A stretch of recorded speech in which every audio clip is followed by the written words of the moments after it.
Hi, welcome to Bryant Systems. I'm Scott Bryant. Thank you for coming to my YouTube channel. Get the body and fitness you want, holistic approach. Please subscribe there. Please subscribe there. And what I want to talk to you today about is about my story of dyslexia from birth through to teenagerhood to schooling to leaving school to what I do now for a living and how I found what I do for a living to be my ultimate love. Okay, so I was born in 1972 in Cambridge, and then from Cambridge my family moved to Essex, and I was brought up in Basildon. So when I was brought up in Basildon, my dad left when I was 7 years old. My mum was in and out of different relationships. There was two sisters as well. I had a half-brother that I never met. I still haven't met him to this day. So if you're out there, I know his name's Lee, but I've never met him. So it'd be lovely to meet him, see if he's a big beefhead like me, or whether he's a reader like me, or whether we've got something in common, because we both come from the same mother but different fathers. So when I was young, they found that I was finding it really hard to learn. But I loved being fit and healthy. So they found it that I was really hard to learn. So they sent me to a school for difficult learners. Now, when I was at that school, I'm just getting my chaga drink. When I was at that school, I just was there. It's my Pink Floyd cup, my favourite album, Wish You Were Here. So when I was there, I found it really hard to learn. I had lots of fights, lots of arguments, more fighting than anything else. I didn't read any books. I didn't learn as much as I thought I was going to learn. The pressures of home, because there was a lot of aggression at home and sort of like bullying when I was a kid at home, not in school but at home. I just didn't learn anything, I suppose it was my dad not being there and not having a father figure around to help me to learn. So I used to get into trouble a lot of the time, and people couldn't understand why I was the way I was. So I used to be put on a lot of punishment and stuck in my room forever and stuff like that. So growing up and being at school, I used to go to school just for a relief to get away from home, and it was hugely stressful at home. So when I went to school, I had fun, and I realised I was good at hitting people and they wouldn't upset me anymore. So I used to do a lot of that. And so I probably wasn't that liked at school, and I didn't like school very much anyway. But I did like my sports teacher. He was brilliant, and he taught me how to lift weights. And while I was lifting weights, from 16 onwards, when I hit 19, I had a realisation of that I really loved weightlifting, and I'd become a big Arnie fan, a big bodybuilding fan. Everyone thought I was going off my head because I was getting into this way of exercising and training. So, but while I was at school, I couldn't find anything that I was good at apart from a little bit of sport. So they put me on the rugby pitch. I was okay at that. I was good at sprinting, so they got me doing that. I played a little bit of basketball, but I'm not tall enough, so I wasn't good at that. But really good at self-defense. I was good at that, and getting my way into arguments and getting out of arguments. But I think that was the influence of not having my dad there. So I left school at 15 and a half. I lost my temper with the teacher, and I think I hit the teacher. I'm sure I did. I did something, and they expelled me early. So I went home to a beating off my mum, and that made me think. And then I got a job in a chippy, and when I was in the chippy, I was chipping the chips, washing the floor, washing the plates, and doing all that stuff. All the memories are coming back to me now, and I knew that wasn't me. So I'd done that for a while, and then I decided I was gonna, I kept doing that manual labour work. So I'd be in jobs for about 6 months, upset someone, hit someone, leave, or couldn't gel with the team or whatever. And this would happen repetitive times, and going in and out of, I'd have a job for 6 months, leave, go to another job, And then I got a lucky break. I got a job in another kitchen type place where I was washing the floors, and I was the KP, the kitchen porter, that had to empty all the bins, wash the floor. The chefs would go home early. That used to piss me off, and I was on my own doing this big clean up of this whole building. So while I was doing that, my head chef over 2 years, he was a really lovely guy, really, really decent. And he said to me, I'm going to send you to college. And I went, you can't send me to college. I can't read or write.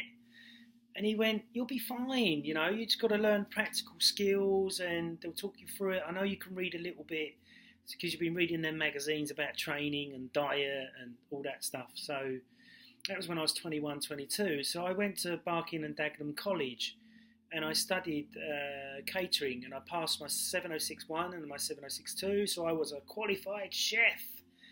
And I went into the chef world, but it wasn't really me still, and I didn't really enjoy it. I did and I didn't. So then I come out of that job because the pay was fucking shit. It was really, really bad. And I was left home like 15, 16. So I was living in rented accommodation. So, you know, everything was really expensive. So from there, I went to Argos, loading up the lorries, you know, delivering. And one of my old mates who I met up a couple of years ago, he said, you're a legend still there, Scott, because I smacked a few people there and upset a few people there as well. So then one of my friends said to me, you know, why don't you become a doorman? New visitor. I went, why's that? And he went, well, you're a big guy. You like having a fight. You don't mind getting in people's faces. And because of the, you know, the aggression and the violence from my stepdad, I learned that I could stand my ground and go, yeah, come on in, let's do it. And I knew that then when I went on the doors, I was about 13 and a half stone or nearly 14 stone. So I knew Mike Tyson was 15 stone, so I was a mini Mike Tyson, but the wrong colour, obviously. That's a joke. Don't take it as a racist joke. It's just a joke. And so when I started doing that type of work, I realised it was really Neanderthal work, you know. No education, no qualification. You know, I had my chefing qualifications, but I liked the buzz of it. I liked going into work and thinking, what's going to happen tonight? Am I going to get knocked out? Am I this going to happen? That's going to happen? And all these things I was thinking about while I was on the door. And then 2000 hit, and this same friend said to me, he was really good. He said to me, he read me really well. He said, why don't you become a trainer? And I thought, oh, trainer? Yeah, I think I could do that. And I loved being in the gym. I loved working out. It was my passion. It was my one thing. I always went to the gym. I always lift heavy, heavy weights. I'm not a fucking girly Viking. I'm a strong Viking. So when I was in the gym, I started to learn that the more I was in the gym, the more I enjoyed it. And then that pushed me to read more about anatomy and physiology, because I said I'd never be able to learn it. And that was one of my main worries. But they only go basically into anatomy and physiology, but it was still all new. Bones and hormones, heart and cardiovascular and all that type of stuff. So I spent a year learning all that. And then I realised that, you know, in classes, you know, a lot of people don't understand dyslexia. They don't understand me. And that I used to find that really, really difficult. But I would go home and go out of my way and spend 3 hours in the book. So if somebody else would be spending an hour, I'll spend 3 hours on it, just trying to pick it up and learn it as best I could. So after I'd done that and I got my personal trainer award, I realised that, you know, I really enjoyed that type of learning and that it wasn't as hard as what it was when I was at school. So then I started listening to a lot of audios and looking at videos and stuff like that. And then I heard about the Institute, bought their DVDs, bought their manuals. So you get a DVD set and a manual set, which really helped me because I realised I was a visual learner. So when I was at school, they never mentioned visual learner. They never mentioned audio learning. They never mentioned, or they did do a bit of audio learning, but they said I was shit at that. So I realised that hitting 30, all of a sudden I had a skill that I could sell and market myself as and come self-employed as. And 18 years on, I'm still doing it. And Master Practitioner Level 4 in London. So The reason why I'm doing this video is that what I learned in that time is that to learn to do mind maps. So mind maps helps you to track, especially if you're dyslexic, where you want to go in your life and what you're going to do. I wrote a 5-year plan of my business and my education. It's all turned out really well, so I did that as well. Then, because I was reading lots and lots of books, I've probably read over 500 books now on health, diet, lifestyle, wellness, and I decided to. I've always wanted to do my own book, but didn't have the knowledge of how to do it. So I met these guys that told me about writing a book and what you need to do, and it was $5,000. I'm like, that's a lot of money to write a book, to not make any money back from it. So I'm really good at entrepreneurial stuff, like every single course that I've done, I've always made the money back, made it back triple over a period of time, and I can see instantly what's going to sell and what's not going to sell. And that's one of the traits of being a dyslexic. And why I'm doing this video, I want you to all remember out there, is tap into your strengths, not your weaknesses. Tap into your strengths. Stick to your strengths, stick to your guns, don't listen to the naysayers, and do what your dream is. So in the Institute, they talk about the dream, and when you're, like, if I've got a client that's in pain, I'll go, well, what's your dream? Not to be in pain, right? Do your exercises, you won't be in pain. Get to bed on time, you won't be in pain. So all these things are keeping stealing people into their dreams so they achieve them. So from what I can see, dyslexia understanding still hasn't changed really.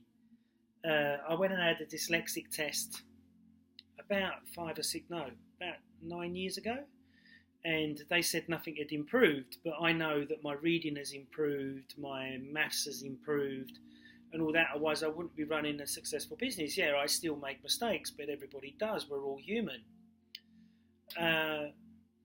So with the dyslexia, I learned that the more I exercise, the better my brain was at studying. The more I meditate, the more I get intuition coming in and creativity coming. That's why I'm doing this video now, to share my dyslexic story. So I had a really bad experience. I had to go to the job centre. I was having a real bad time. This is a few years ago now. And when I had this bad time, I had to prove that I was dyslexic. And when I took the form up to show the woman that I was dyslexic, she said to me, that's 10 years old. You've got to be over your dyslexia now. So she purely didn't understand dyslexia whatsoever. And that really angered me. And it still angers me today that many employers, many people don't understand dyslexia. But in my family, we understand it thoroughly because my nan owned her own florist and nursery for flowers. My uncle is just building a big hotel. He's bought a hotel, demolished it, now he's building flats on it. I've got another uncle who's dyslexic, he's got his own jet. So, and then my father was dyslexic, and we talk now, and he's not well, but he was severely dyslexic. He trucked all over Europe and the Far East in lorries. I said, Dad, how did you do that when you couldn't even read? He went, oh son, I was in the army, I learned certain tricks and certain things. Sorry, somebody landed on my website trying to get me to work with me. So with dyslexia, really find your strengths. Don't let it block you. Don't let people block you. Believe in yourself. Motivate yourself. Find out what you're really strong in. So I found I was really good at sales. I could sell fucking sand snow to the Eskimos. I can see when things I can make money at, and I can see when things are not going to make money at for me.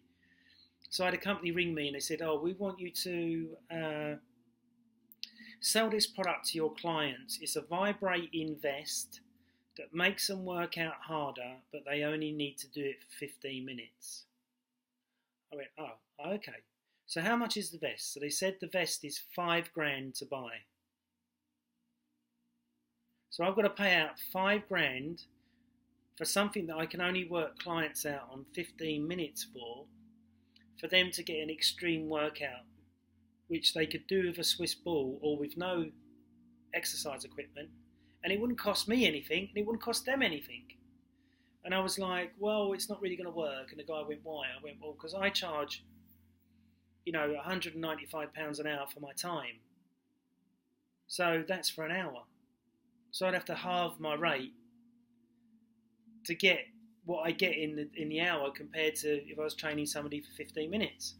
And then because it's got an electrical pulse going through it, we carry mobile phones on us, we feel trashed. We sit in the front of the computer too long, we can feel trashed. So I just said to the guy, no, I'm not interested, I don't want to sell it, I don't want anything to do with it because it's going against my core values and my beliefs. So he said, fine. So I found with tapping into my strengths as a dyslexic, you'll always be successful. So if you're a dyslexic and you're out there and you're really struggling, you need some help and you don't know what to do, please comment at the bottom and I'll try and help you the best way that I can. Don't let dyslexia stop you. Muhammad Ali was dyslexic, heavyweight champion of the world. Tom Cruise, most successful movie star probably ever at the moment, dyslexic. Einstein, genius, invented the atomic bomb, dyslexic. Winston Churchill helped us to win the war, dyslexic. Steve Jobs, and even the designer who's designing the iPhone now was dyslexic.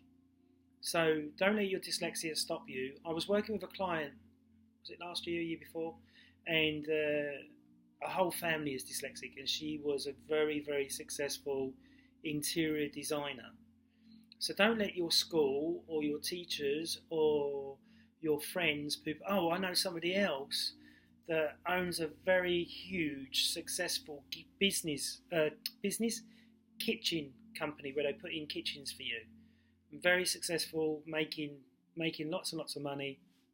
Left school with no qualifications. Severely dyslexic, same as me. So do not let it stop you. Keep going. Don't be ashamed to tell people, I'm not. And just keep fighting and keep living your dream. Okay, thanks very much. I'm Scott Bryant.